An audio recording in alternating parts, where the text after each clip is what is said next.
तो hi everyone, welcome back to my channel run classes for you में। जैसा कि आप लोग थंबनेल में देख पा रहे होंगे, हम क्लास 12 2024 की तैयारी करें। ये बहुविकल्पीय प्रश्न है।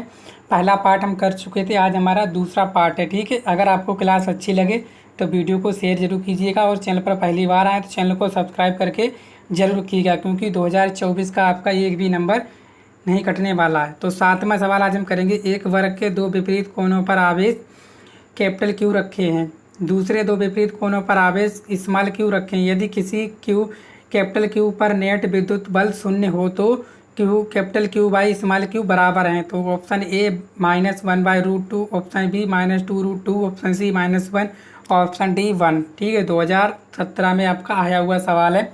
ठीक है, मोस्ट प्रोबेबिलिटी बनती है कि इस बार भी आपका ये सवाल आने वाला है। ठीक है, तो चलिए, जैसा कि आप लोग देख पा रहे होंगे, चलिए, यानी कि एक वर्ग के दो विपरीत कोनों पर आवेश क्यू रखे हैं। ठीक है, विपरीत कोनों पर आवेश क्यू रखे हैं, दूसरे विपरीत कोनों पर आवेश जो है स्मॉल क्यू रखे हैं।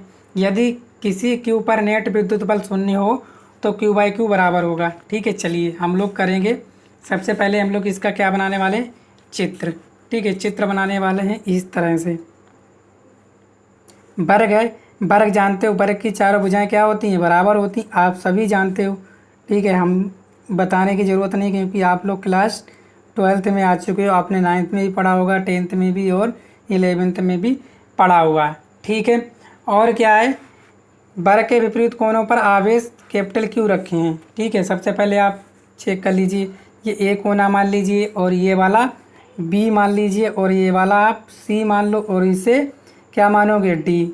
तो मान लीजिए इस पर जो है कैपिटल क्यू रखा है। ठीक है, और इस पर भी क्या होगा, फिर इस पर भी आपका कैपिटल क्यू हो जाएगा। इस पर क्या हो जाएगा, ए पर आपका स्मॉल क्यू और इस पर भी आपका क्या हो जाएगा, स्मॉल क्यू। बोला गया है विपरीत पर एक पे कैपिटल क्यू रखे हैं दो विपरीत कोनों पर, और एक और क्या है, दूसरे विपरीत कोनों पर स्मॉल क्यू रखे हुए हैं। ठीक है, चलिए, आप जानते हो वर्ग की भुजाएं क्या होती हैं, बराबर होती हैं। अगर ए भुजा है तो ये भी ए होगी और ये वाली भुजा भी ए होगी और ये वाली भुजा भी ए होने वाली है। ठीक है, आप ध्यान से देखोगे। ठीक, क्या देखोगे, इस स्मॉल क्यू के कारण इस कैपिटल क्यू पर जो बल लग रहा होगा वो किधर को लग रहा होगा, वो लग रहा होगा आपको नीचे की साइड पर। इसे बोल दो आप लोग F1। ध्यान से देखिएगा। ठीक है, समझ में आया इतना? ठीक है, इतना आपको समझ में आया तो बढ़िया बात है। ठीक है, अब इस स्मॉल क्यू के कारण, इस कैपिटल क्यू के कारण जो बल लग रहा होगा वो इस साइड में लग रहा होगा, यानी F2 लग रहा होगा। ठीक है ना, सारी चीज़ें क्लियर हैं, स्पष्ट हैं आपकी। तो अगर आप देखना चाहो, ठीक है, तो आप क्या देखना चाहोगे, ठीक है, तो आप जानते हो जो बल का फार्मूला क्या होता है, कूलाम के नियमानुसार बल का फार्मूला होता है। मैं आपको बता दे रहा हूँ। ठीक है, आप समझ जाना। कूलाम, सारी चीज़ें 1 बाय 1 करेंगे। कूलाम के नियमानुसार बल जो F होता है वो क्या होता है, वो होता है आपका 1/4πε0 और Q1 और Q2 बटे R², ये होता है। ठीक है, इसी बिहाफ पे हमें क्या करना है, जो चीज़ें दी हैं उसको हल करना है। ठीक है, ध्यान दीजिएगा।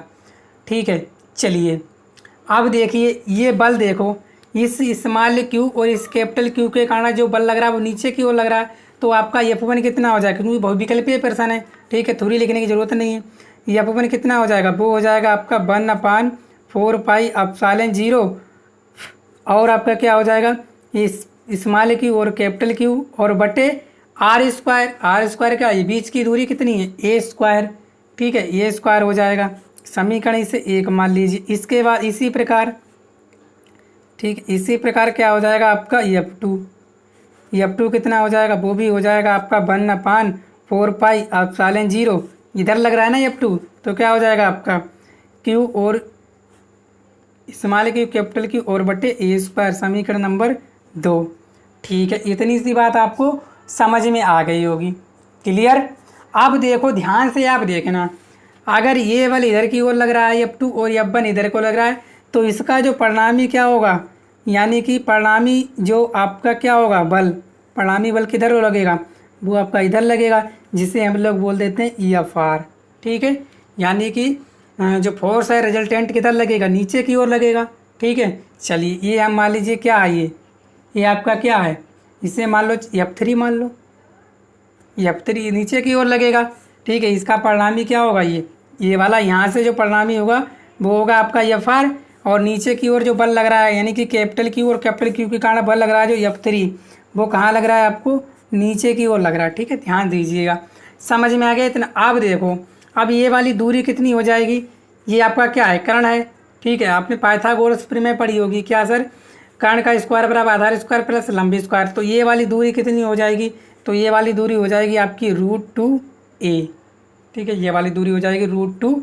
इतनी सी बात आपको समझ में आ गई होगी। ये कैसे लिखा रही है, देखो आधार कितना है, कर्ण, देखो मैं आपको समझा देता हूँ।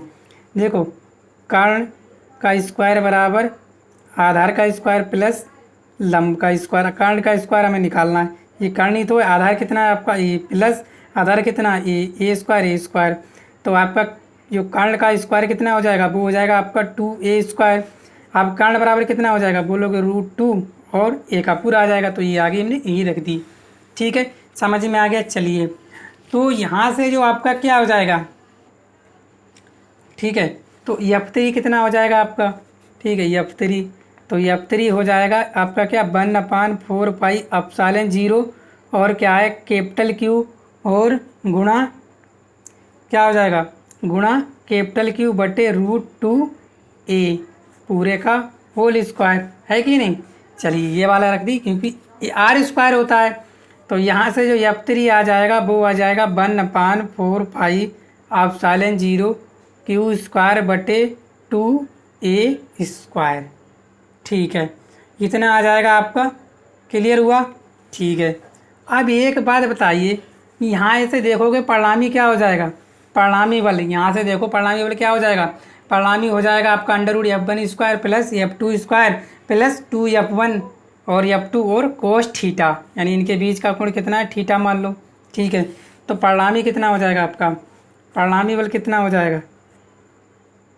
ठीक है, लंबा क्वेश्चन है पर बढ़िया क्वेश्चन है। परिणामी बल एफ आर कितना हो जाएगा, वो हो जाएगा आपका √f1² प्लस f2² और प्लस क्या हो जाएगा 2f1 f2 कोस थीटा।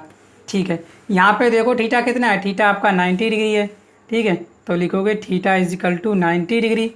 तो एफ आर यहाँ से कितना हो जाएगा, वो हो जाएगा √ आपका f1² प्लस f2²। कोस 90 का मान कितना होता है, 0, तो ये पूरा क्या हो जाएगा, 0 हो जाएगा। चलिए, अब क्या बोला गया है, परिणामी बल क्या है, शून्य है। यही तो बोला गया, क्या है, जो परिणामी बल है वो क्या है आपका, शून्य है।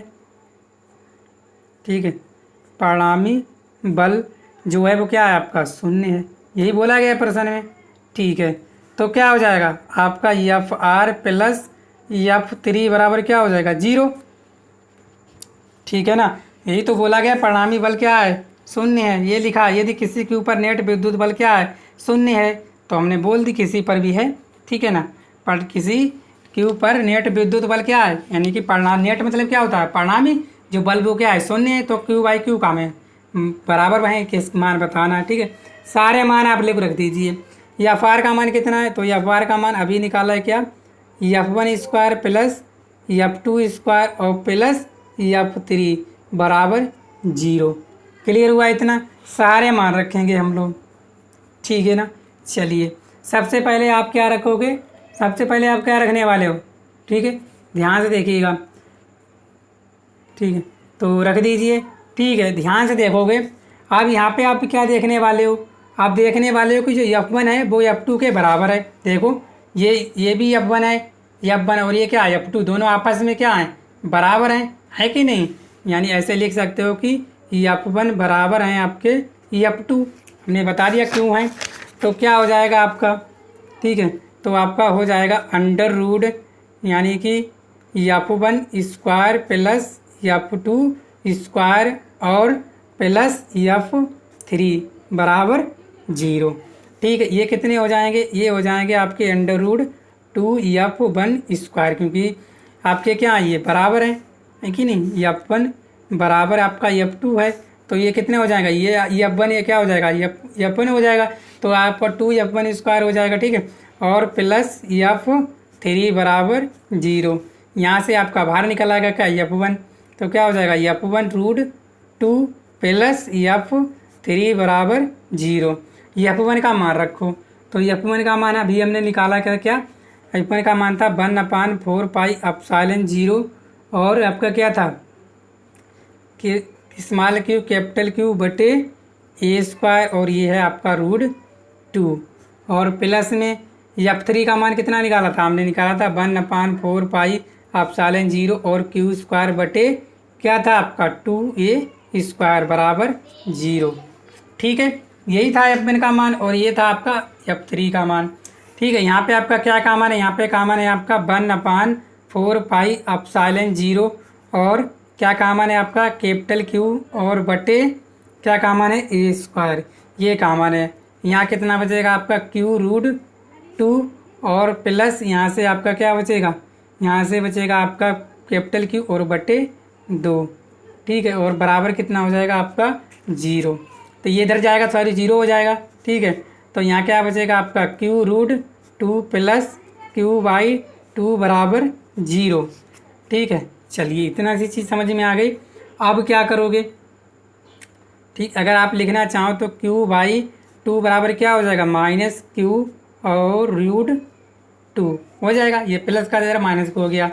ठीक है, तो अब क्या करोगे, यहाँ से आप q कितना हो जाएगा, यहाँ से क्या निकालना है q/, क्या निकालना है q, तो q/q बराबर ये नीचे आ गया, ये इधर चला जाएगा, है कि नहीं। तो क्या हो जाएगा आपका, ये हो जाएगा आपका -2√2। बस यही आपका जो है राइट आंसर है। तो q/q क्या है -2√2। तो उम्मीद करता हूँ आप लोग समझ पाए होंगे। तो वीडियो को आप लोग शेयर कीजिए। लंबा सवाल था पर एक ही सवाल हो पाया, क्या करें। ठीक है, मिलते हैं नेक्स्ट वीडियो में। वीडियो को शेयर कीजिए, चैनल पर पहली बार आए चैनल को सब्सक्राइब भी कर लीजिएगा। ठीक है, थैंक यू।